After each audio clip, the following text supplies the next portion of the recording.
Hey everyone, I wanted you to see my chocolate cupcakes with the chocolate buttercream icing. I've made them in the mini, and I love these little cups that I use because they are hard and they're not quite as large as some of the mini cups, so you don't get as large a cupcake maybe that you do with some of the others, but they're hard and they keep their shape. And I should have left one out to show you. I showed them in that other one, but they come in all different colors. But anyway, those are so good. But I've done, I'll have the recipe in the comments for you. I just want to let you see them. I've decorated a bunch of them, but 4 dozen of them I'm taking to church for a memorial. Aren't those pretty? Look at the little white non-perils or whatever they call them on there. They're crunchy, but I just think those just add a little bit of elegance and class to it. But it calls for 1 chocolate cake mix, and it is like my vanilla, except that you do add chocolate chips if you want to. Now, I used what I had on hand, and I only had the milk chocolate. And you know, Betty Crocker's gone down to the 13.25, and so you have to add 2 more ounces to this. And I did 2 ounces of self-rising flour.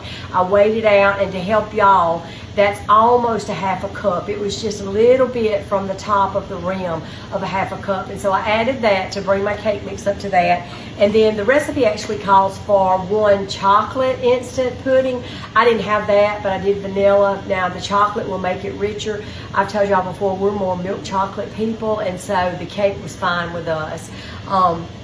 But to that, it's just like the other recipe, the 4 eggs, 3/4 cups of oil, 3/4 cups of warm water, and then you mix all that, and then you add that cup of sour cream that makes it so good. And then you stir in a cup of chocolate chips. I really, if I'm going to do the mini ones especially, like to do the mini chocolate chips, which are semi-sweet.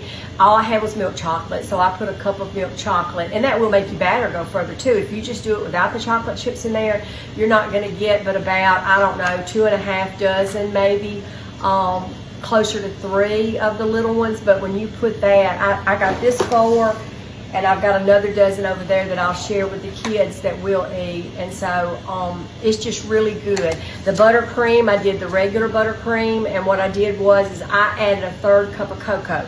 Again, you'll see mine's more milk chocolate. It's rich. If you want yours a darker chocolate, you're just going to have to add more cocoa. Now, there may be a different recipe out there that does it different for the buttercream. I don't know, but I just one day I thought I'm going to make this chocolate, and so I just started adding cocoa powder to it until I got it the way that I liked it. And so I think these will be really great. Let me grab one just so that y'all can see it. See the little cup that I'm talking about? But anyway, this is so light and fluffy, and they just come open. It's got the plastic in there, and you can see it's moist on my fingers, y'all, just doing it. It's Julie approved. She's here today working on vinyl. We got all-star teams, and so I let her taste of one of them. But look how tender that is with that little bit of I didn't put a lot of that chocolate buttercream frosting. So I'll have the typed up recipe for you in the comments, and I hope that you'll try them. And I'm tickled that several of you have told me that you've made the vanilla cupcakes, and somebody had made, there was something else, I can't remember now, but when you make stuff like that you've got in the recipe for me, I would love to see it. Take a picture of it and tag me, or put it in the comments or something. That would just give me such joy if I know that some of you are using my recipes. But anyway, I hope that you'll keep faith in your heart, peace in your home, and good food on your table. I love you, and God bless.